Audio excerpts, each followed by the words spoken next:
അങ്ങനെ ഒരാഴ്ചത്തെ പ്രതിഷേധത്തിന് ശേഷം ടാറ്റയുടെ ലെക്സോൺ ഷോറൂം മലപ്പുറത്ത് ചെന്നിട്ട് നമ്മുടെ വണ്ടി ഒന്ന് എടുക്കാൻ ചെന്നതാണ്. ഇൻഷുറൻസ് വഴി ബമ്പറും കാര്യങ്ങളും മാറ്റം കൊടുത്ത സമയത്ത് തന്നെ നമ്മുടെ വണ്ടിയുടെ ഇഷ്യൂസ് പറഞ്ഞിരുന്നു. ഈ 18% ചാർജ് ഡ്രോപ്പ് അവർ നോക്കാമെന്നൊക്കെ പറഞ്ഞിട്ടാണ് എഴുതിയെടുത്തത്. ഓരോ 7500 കിലോമീറ്ററിലാണ് ഈ വണ്ടിക്ക് സർവീസ് വരുന്നത്. അങ്ങനെ നമ്മുടെ വണ്ടിയുടെ 6ാമത്തെ സർവീസ് ആയിട്ടുണ്ട് എന്ന് പറഞ്ഞിട്ട് അവർ വിളിച്ചു. 45,000 കിലോമീറ്റേഴ്സിലുള്ളത്. അപ്പോൾ സാറേ ഇതുകൂടിയും അതിൻ്റെ കൂടെ ചെയ്തുകൂടെ എന്ന് ചോദിച്ചപ്പോൾ ഓക്കെ എന്ന് പറഞ്ഞു. 8000 രൂപയോളം എസ്റ്റിമേറ്റ് കോസ്റ്റ് ആവുമെന്ന് പറഞ്ഞപ്പോൾ ഞാനൊന്ന് ഞെട്ടി. സാധാരണ നമുക്ക് ഇതുവരെയും മാക്സിമം വന്നിട്ടുള്ളത് ഒരു 5000 രൂപ വരെ. അതിന് മുകളിലൊന്നും എനിക്ക് ടാറ്റയിൽ നിന്നും സർവീസ് ചാർജ് ഇതുവരെ വന്നിട്ടില്ല. എന്താണ് ഇത്ര ചാർജ് എന്ന് പറഞ്ഞപ്പോൾ സാർ ഇത് മേജർ സർവീസാണ്. അപ്പോൾ അതിൽ AC ഫിൽറ്റർ കാര്യങ്ങൾ മാറ്റുന്നുണ്ട്, പിന്നെ എന്തോ ഒരു ഫ്ലൂയിഡ് മാറ്റാനുണ്ട്, AC ഡിസ്ഇൻഫെക്ഷൻ അങ്ങനത്തെ കാര്യങ്ങളൊക്കെ ഉണ്ട്, വീൽ അലൈൻമെൻറ്റും വീൽ റൊട്ടേഷനും എല്ലാം കൂടെ വരുമ്പോൾ അത്രയും എമൗണ്ട് വരും എന്നാണ് എൻ്റെ അടുത്ത് പറഞ്ഞത്. ഞാനപ്പോൾ പറഞ്ഞത് നിങ്ങളുടെ IRA ആപ്പിൽ നോക്കിയിട്ട് ഞാനിതിൻ്റെ മാൻഡേറ്ററി ആയിട്ട് ചെയ്യേണ്ട കാര്യങ്ങൾ നിങ്ങൾക്ക് വിട്ടുതരാം, ആ കാര്യങ്ങൾ മാത്രം ചെയ്താൽ മതി, അക്കാര്യങ്ങളായിരിക്കും നമ്മളെ വാറണ്ടിയെ ബാധിക്കുക. അപ്പോൾ അത് അവരോട് പറഞ്ഞപ്പോൾ ഓക്കെ എന്ന് പറഞ്ഞു. അപ്പോൾ അതിൽ ഞാൻ കണ്ടത് AC ഫിൽറ്റർ മാറ്റണം എന്നുള്ളത് നിർബന്ധമാണ് മേജർ സർവീസിൽ. ആ കാര്യം വിളിച്ചറിയിച്ചു.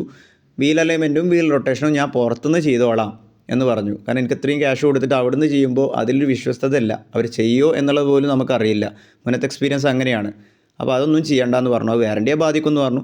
വാറണ്ടിയെ ബാധിക്കുകയാണെന്നുണ്ടെങ്കിൽ കുഴപ്പമില്ല, ഞാൻ അതിൻ്റെ ഇൻവോയ്സും കാര്യങ്ങളും പുറത്തുനിന്ന് ചെയ്യുന്നതിൻ്റെ എൻ്റെ കയ്യിൽ വെച്ചോളാം എന്ന് പറഞ്ഞിരിക്കുകയാണ്.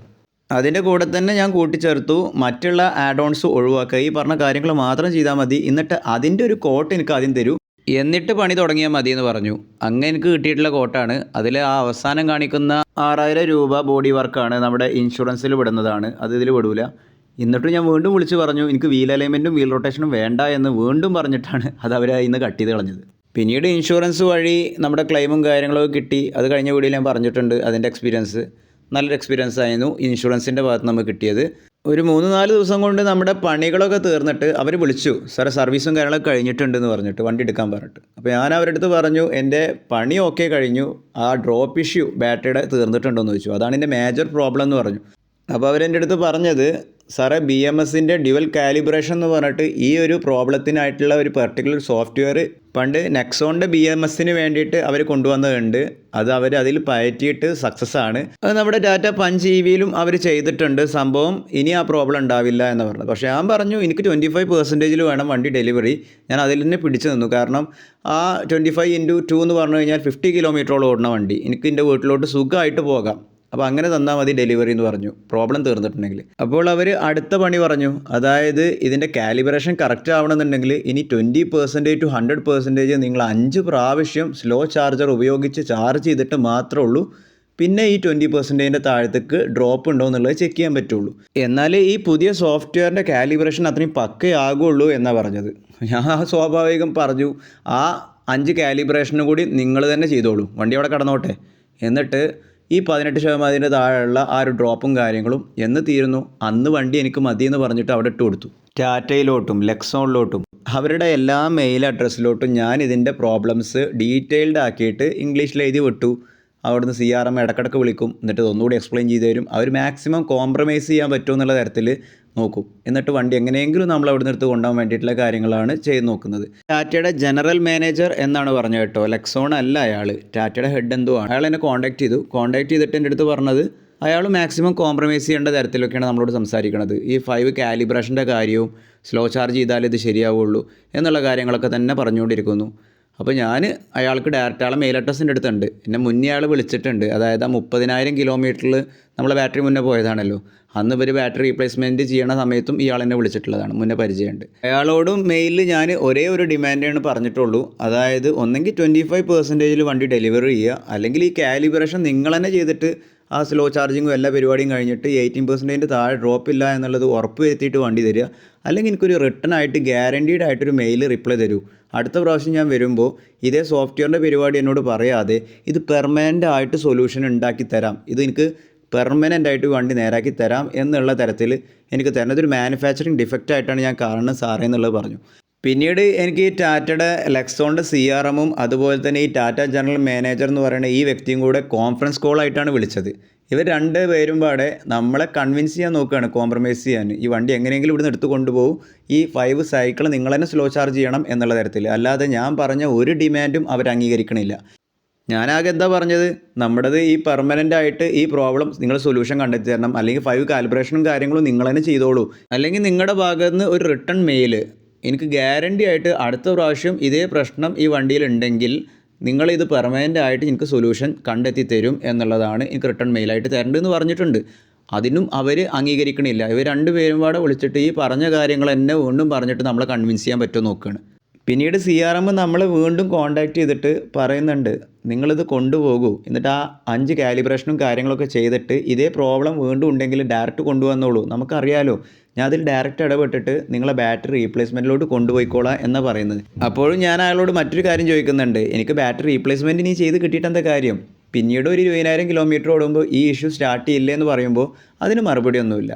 അപ്പോൾ തന്നെ ഞാൻ പറയുന്നുണ്ട്, ഇത് മാനുഫാക്ചറിങ് ഡിഫക്റ്റ് ആണ്, എനിക്കിത് പെർമനൻ്റ് ആയിട്ട് സൊല്യൂഷൻ കണ്ടെത്തി തരാം എന്നുള്ളൊരു മെയിൽ മാത്രമേ ഞാൻ ചോദിക്കുന്നത്. അത് കിട്ടിക്കഴിഞ്ഞാൽ ഞാൻ വണ്ടി വന്നിട്ട് അവിടെ നിന്ന് എടുത്തോളാം എന്നൊക്കെ പറഞ്ഞു നോക്കുന്നുണ്ട് കേട്ടോ. പക്ഷേ 2 ദിവസം കഴിഞ്ഞിട്ട് എനിക്ക് മെയിൽ അയച്ചാൽ എന്താ അറിയോ, ഇതേ കാര്യം പറഞ്ഞിട്ട് 5 സ്ലോ ചാർജിങ് നിങ്ങൾ ചെയ്ത് കഴിഞ്ഞാൽ നിങ്ങളെ കാലിബ്രേഷൻ ഒക്കെ ആവും, നിങ്ങൾക്കൊരു കംപ്ലൈൻറ്റും ഉണ്ടാവില്ല എന്നുള്ള കാര്യത്തിലൊക്കെയാണ് അയാൾ മെയിൽ ചെയ്തുകൊണ്ടിരിക്കുന്നത്. അല്ല നമ്മുടെ ഗ്യാരണ്ടിക്കോ നമ്മുടെ ഈ ഒരു പ്രോബ്ലത്തിനോ അവരൊന്നും പറയുന്നില്ല. അപ്പോൾ തന്നെ എൻ്റെ മനസ്സിലൊന്ന് ആലോചിച്ചു, ഇവർക്ക് എതിരെ പണി കൊടുക്കാനുള്ള സമയമായിട്ടുണ്ട്. നമ്മൾ കൺസ്യൂമർ കോർട്ടിലോ എവിടെ വെച്ചാൽ കംപ്ലൈൻറ്റും കാര്യങ്ങളും ഫയൽ ചെയ്യേണ്ട അടുത്ത സ്റ്റെപ്പ് ആലോചിക്കേണ്ട ടൈം ആയിട്ടുണ്ട്, ഇപ്പോഴേ വൈകിയിട്ടുണ്ട് എന്നുള്ള കാര്യം എനിക്ക് ബോധ്യമായി. ഒരാഴ്ചയോളം പ്രതിഷേധിച്ച് വണ്ടി അവിടെ ഇട്ട് നോക്കി, വല്ല പോസിറ്റീവായിട്ടുള്ള മറുപടിയും കിട്ടുമെന്ന് വിചാരിച്ചിട്ട്. പക്ഷേ ഒന്നും കിട്ടിയില്ല എന്ന് പറയുന്നതാണ് നമ്മുടെ ദൗർഭാഗ്യം, നമ്മുടെ അവസ്ഥയാണ്. പിന്നെ മഴക്കാലം, നമുക്ക് ഈ വണ്ടി ഇല്ലാതെ ഒരു കാര്യവും നടക്കാത്ത അവസ്ഥയിലായിട്ടുണ്ട്. അതിനെല്ലാം പുറമെ ഇവന്മാർ ഈ വണ്ടി പുറത്ത് ഇടുക, അല്ലാതെ അതിൻ്റെ ഉള്ളിലൊന്നും ഇടാൻ പോകുന്നില്ല ഇങ്ങനെയുള്ള വണ്ടികൾ. അപ്പോൾ ആ വണ്ടി അവിടെ കടന്ന് നശിക്കും എന്നല്ലാതെ നമുക്കൊരു സൊല്യൂഷനും കിട്ടാൻ പോകുന്നില്ല എന്ന് മനസ്സിലാക്കി കൺസ്യൂമർ കോർട്ടിൽ എന്തായാലും ഫയൽ ചെയ്യണം കേസ് എന്നുള്ളതും മനസ്സിൽ ഉറപ്പിച്ചുകൊണ്ട് ടാറ്റയിലോട്ട് ഞാൻ ഡയറക്റ്റ് ചെന്നു. അപ്പോൾ അവരുടെ അടുത്ത് ഞാൻ തലേദിവസം CRMനെ വിളിച്ചറിയിച്ചിട്ടുണ്ട്, ഞാൻ വരും, അതെന്നാന്നുള്ളതൊന്നും പറയുന്നില്ല എന്ന് പറഞ്ഞിട്ട്. ചെന്നപ്പോൾ ഉള്ള അവസ്ഥയാണ് നിങ്ങൾ കാണുന്നത്. ഇതിൻ്റെ ഒരു സൈഡ് ചപ്പി കിടക്കുകയാണ് പഞ്ചറായിട്ട്. ഞാൻ അങ്ങോട്ട് കൊടുക്കുമ്പോൾ നല്ലേൽക്കായിരുന്നു, അതിൻ്റെ ടയറൊക്കെ എടുത്തിട്ട് അങ്ങോട്ടും ഇങ്ങോട്ടൊക്കെ മാറ്റിയിട്ടുണ്ട്. ഞാൻ വീൽ അലൈൻമെൻറ്റും വീൽ റൊട്ടേഷനും ഒന്നും പറഞ്ഞിട്ടില്ല, എന്നിട്ട് നമ്മൾ പറയാത്ത പണികളൊക്കെ ഇതുമ്മേ എടുത്തിട്ടുണ്ട്. ആ അവസ്ഥ ഒന്ന് നിങ്ങൾ ആലോചിച്ച് നോക്കൂ. ഡെലിവറിക്ക് പോയിട്ട് നമ്മൾ കാണുന്ന ആ വണ്ടിയുടെ അവസ്ഥ ഇങ്ങനെയാണ്. പിന്നെ അതുമേ ഡോണ്ട് ഓപ്പൺ എന്ന് പറഞ്ഞിട്ട് സ്റ്റിക്കർ ഒട്ടിച്ച് വെച്ചിട്ടുണ്ട്. വണ്ടി ഓണിലാണ്, AC ഓണാക്കിയിട്ട് വണ്ടി അവിടെ വെച്ചിരിക്കുകയാണ്. CRMനെ വിളിച്ചിട്ട് കാര്യം തിരക്കിയപ്പോൾ അയാൾ പറഞ്ഞത് അയാൾ പേഴ്സണലി ആ വണ്ടി ഒന്ന് ടെസ്റ്റ് ചെയ്യാന്നുള്ള തരത്തിൽ ഇന്ന് ഓണാക്കിയിട്ടതാണ് രാവിലെ മുതൽ എന്നുള്ള തരത്തിലൊക്കെയാണ് സംസാരിച്ചത്. അപ്പോൾ ഈ ടയർ പഞ്ചറായതെന്ന് ചോദിച്ചു.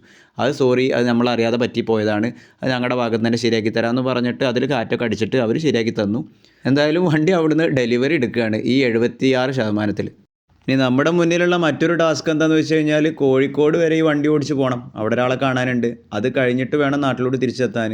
എങ്ങനെ പോയാലും അവിടുന്ന് ചാർജ് ചെയ്യാതെ തിരിച്ചു പോരുക എന്നുള്ളത് നമുക്ക് ആലോചിക്കാൻ പറ്റില്ല. എന്നാൽ ഈ വണ്ടി ഫാസ്റ്റ് ചാർജ് ചെയ്യാൻ പറ്റുമോ? ഇല്ല.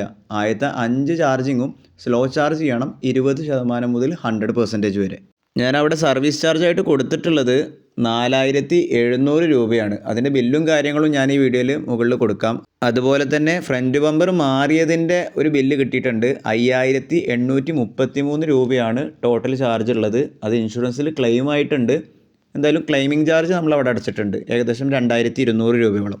നിങ്ങൾ ഈ വീഡിയോയിൽ കണ്ടല്ലോ, വണ്ടിയുടെ പെർസെൻറ്റേജ് 76%. വെറും 5% കഴിഞ്ഞപ്പോഴേക്കും വണ്ടിയിൽ ലിംബ് മോഡ് തുടങ്ങി. പുതിയ സോഫ്റ്റ്വെയർ ചെയ്തതല്ലേ, പുതിയ പണികളാണ് കണ്ടു തുടങ്ങിയിട്ടുള്ളത്. ഈ 71%-ലൊക്കെ ലിംബ് മോഡ് വരിക എന്ന് പറഞ്ഞു കഴിഞ്ഞാൽ ഇനി ആമ പോണ പോലെ ഈ വണ്ടി പോവുള്ളൂ. 2 സെക്കൻഡ് കഴിഞ്ഞപ്പോഴേക്കും അതിൽ കാണിക്കാത്ത ഒരു അലേർട്ടും ഇല്ല. Auto hold, park, HV critical alert, എല്ലാ അലേർട്ടും അതിൽ ഓണായിട്ട് ശബ്ദം ഉണ്ടായിക്കൊണ്ടിരിക്കുകയായിരുന്നു.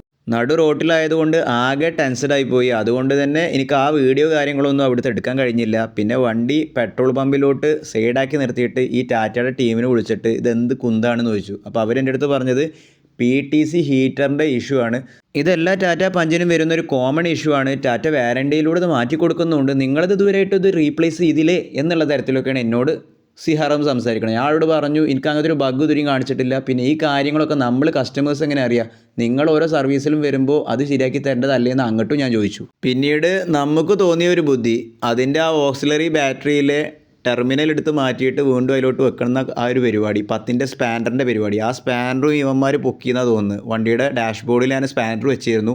ഈ പ്രാവശ്യം സർവീസ് കഴിഞ്ഞ് വണ്ടി കിട്ടി നോക്കുമ്പോൾ അതിൻ്റെ ഉള്ളിൽ സ്പാൻഡർ കാണാനില്ല. എന്തോ ഒരു ഭാഗ്യം എന്ന് പറയുക, പമ്പിൽ അഡ്ജസ്റ്റബിൾ സ്പാനർ ഉണ്ടായിരുന്നു. ഞാൻ അത് വെച്ചിട്ട് ആ ഓക്സിലറി ബാറ്ററിയുടെ കേബിൾ നിന്ന് എടുത്തിട്ട് വീണ്ടും അതിലോട്ട് വെച്ച് വണ്ടി സ്റ്റാർട്ട് ചെയ്തപ്പോൾ പ്രോബ്ലം റിസോൾവ് ആയിട്ടുണ്ട്. അങ്ങനെ വണ്ടിയിൽ 58% ചാർജ് ഉണ്ട്. ഞങ്ങൾ കോഴിക്കോടേക്കുള്ള യാത്ര വീണ്ടും തുടർന്നുകൊണ്ടിരിക്കുകയാണ്. വണ്ടിയിൽ 45%. സ്ലോ ചാർജർ സെർച്ച് ചെയ്ത് നോക്കുമ്പോൾ KSEBിയുടെ ചാർജിങ് സ്റ്റേഷനിലാണ് കാണിക്കുന്നത്, അതും 10 കിലോമീറ്റർ ഡിഫറൻസിലൊക്കെ. ഞാൻ അവിടേക്ക് എങ്ങനെയൊക്കെയോ വണ്ടി ഓടിച്ചെത്തിയ സമയത്ത് കണ്ട കാഴ്ചയാണിത്. വല്ല സ്റ്റാൻഡ് കയറിയ പോലെയാണ്. ഒരുപാട് ഓട്ടോറിക്ഷകളാണ് ചാർജ് ചെയ്യാൻ വെച്ചിട്ടുള്ളത്. അതിൻ്റെ അപ്പുറത്ത് ആർക്കോ വേണ്ടിയിട്ട് ഗവൺമെൻറ് കുറച്ച് ചാർജർ വെച്ചിട്ടുണ്ട്. അതിൻ്റെ മുൻപിൽ വണ്ടിയൊന്നുമില്ല, അവിടെ എന്തോ ഒരു കയറിട്ട് കെട്ടിയിട്ടുണ്ട്.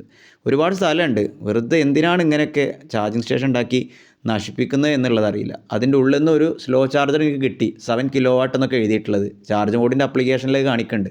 അതെടുത്ത് വണ്ടിയിലോട്ട് കണക്ട് ചെയ്തിട്ട് ചാർജർ ഓണാക്കിയ സമയത്താണ് അവസ്ഥ മനസ്സിലാക്കുന്നത്.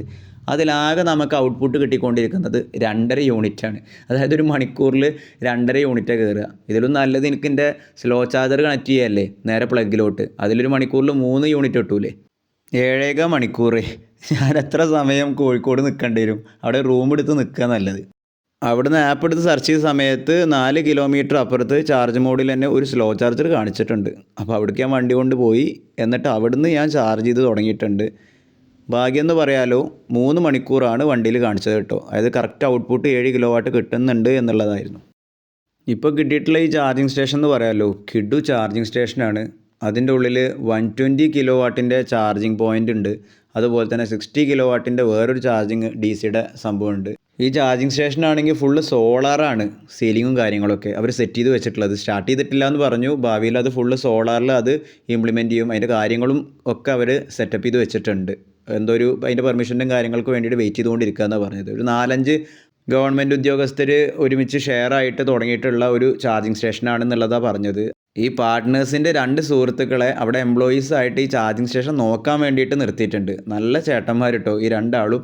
ഞാൻ ജസ്റ്റ് ഇതിൻ്റെ അവസ്ഥയും കാര്യങ്ങളൊക്കെ പറഞ്ഞു. വൈഫിനെ എന്നെ ഭാഗത്ത് കോഴിക്കോട് ടൗണിൽ നിർത്തിയിട്ടാണ് പോന്നിട്ടുള്ളതെന്നൊക്കെ പറഞ്ഞപ്പോൾ അതിലൊരു ചേട്ടൻ അയാളുടെ ഇലക്ട്രിക് സ്കൂട്ടർ എൻ്റെ കയ്യിൽ തന്നിട്ട് പറഞ്ഞു നീ അവളെ പോയിട്ട് എടുത്ത് വന്നേന്നുള്ളത്. മറ്റേ ചേട്ടൻ അപ്പോഴേക്കും 2 റെയിൻകോട്ടും 2 ഹെൽമെറ്റൊക്കെ സെറ്റപ്പായി കൊണ്ടുവന്നിട്ട് എന്നെ പറഞ്ഞു വിടാനുള്ള ശ്രമമാണ്. അപ്പോൾ ഞാൻ ഒരു പരിചയവുമില്ല. എന്നിട്ട് ഈ ആൾക്കാർ നമ്മളോട് ഇങ്ങനെ ചെയ്യണമല്ലോ. ആകെ ഒരു എക്സൈറ്റഡ് ആയിപ്പോയി. എന്നിട്ട് പിന്നെ ഞാൻ വൈഫിനെ ആ 10-14 കിലോമീറ്റർ അപ്പുറം പോയിട്ട് അവളാ മഴയത്തെടുത്ത് തിരിച്ച് നമ്മുടെ ഈ ചാർജിങ് സ്റ്റേഷനിലോട്ട് വന്ന് അതിനിടയിൽ നമ്മൾ പോലും അറിയാതെ ആ ചാർജർ കട്ട് ഓഫ് ആയിട്ടുണ്ട്. അപ്പോൾ ആ ചേട്ടൻ്റെ ബാലൻസ് വെച്ചിട്ട് എന്നോട് കൂടി ചോദിക്കാതെ ആ ചാർജർ റീസ്റ്റാർട്ട് ചെയ്തിട്ടുണ്ട്. അവരുടെ ഒരു ഹെൽപ്പിംഗ് മെൻറ്റാലിറ്റി നോക്കൂ. അങ്ങനെ ഒരു 10:45 ആയപ്പോഴേക്കും ഫുൾ ചാർജ് ആയിട്ടുണ്ട്. അതിനിടയിൽ ഈ ചേട്ടന്മാർ ഇടയ്ക്കിടയ്ക്ക് പറയുന്നുണ്ട് എടാ നീ ആ ഇലക്ട്രിക് സ്കൂട്ടർ എടുത്തിട്ട് അവളെയും കൂട്ടിയിട്ട് അവിടെ എവിടെയും പോയിട്ട് ഹോട്ടലിൽ പോയിട്ട് ഭക്ഷണം കഴിച്ച് വെറുതെ സമയം കളയണ്ട എന്നൊക്കെ പറഞ്ഞിട്ട് അത്രയും നമ്മളെ കെയർ ചെയ്യുന്ന 2 ചേട്ടന്മാർ ഈ ഇലക്ട്രിക് ചാർജിങ് സ്റ്റേഷനിലുണ്ട്. പിന്നെ പോരാൻ നേരത്ത് ആ ചേട്ടൻ എൻ്റെ അടുത്തൊരു കാര്യം പറഞ്ഞതാണ്, ഞങ്ങളുടെ സുഭാഷ് ഇലക്ട്രിക് ചാർജിങ് സ്റ്റേഷന് നിങ്ങൾ ഓൺലൈനിൽ കയറിയിട്ടൊന്ന് റേറ്റിംഗ് ചെയ്യണേ എന്ന് എൻ്റെ അടുത്ത് പറഞ്ഞിട്ടുണ്ട്. അപ്പോൾ നിങ്ങൾ ആരെങ്കിലും അവിടെ പോയിട്ട് ചാർജ് ചെയ്യുന്നുണ്ടെങ്കിൽ ഒരു നല്ല റേറ്റിംഗ് കൊടുക്കണം. കാരണം അത്രയും നല്ല സപ്പോർട്ടാണ് ഈ ചേട്ടന്മാരുടെ കയ്യിൽ നിന്ന് നമുക്ക് കിട്ടിയത്. അതുപോലെ വഴിയിൽ ഒരാളുടെ ചാർജ് സ്കൂട്ടറിൻ്റെ കഴിഞ്ഞിട്ട് നിൽക്കുന്നുണ്ടായിരുന്നു. അപ്പോഴേക്കും ഈ ചേട്ടൻ അവിടെ എത്തിയിട്ട് ഇയാളുടെ വണ്ടിമേൽ കെട്ടി വലിച്ചിട്ട് അപ്പുറമുള്ള ഒരു ഓലയുടെ ചാർജിങ് സ്റ്റേഷൻ ഉണ്ട് അവിടെ കൊണ്ടുപോയിട്ട്, അതുവരെ ചാർജിങ് സ്റ്റേഷൻ എന്നൊക്കെ തോന്നുന്നത്, അവിടെ കൊണ്ടുപോയിട്ട് ചാർജ് ചെയ്യിക്കുന്നുണ്ട്.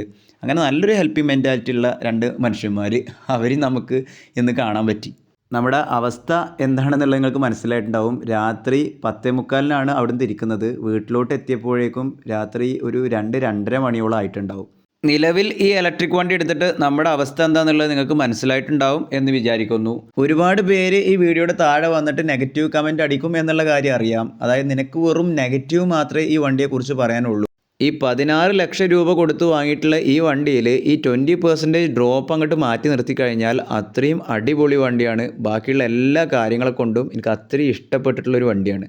അതുകൊണ്ട് മാത്രമാണ് നമ്മൾ ഷോറൂമിൽ പോയിട്ട് അവരോട് ഇത്രയും കച്ചറ ഉണ്ടാക്കിയിട്ട് ഒരാഴ്ച അവിടെ വണ്ടി നിർത്തിയിട്ടിട്ടും ആ വണ്ടി അവിടെ കടന്ന് നശിച്ചു പോകുമല്ലോ എന്നുള്ള ചിന്താഗതിയിൽ ഞാൻ അവിടെ പോയിട്ട് എടുക്കാനുള്ള കാരണം. അതുകൂടി നിങ്ങളൊന്ന് മനസ്സിലാക്കുക.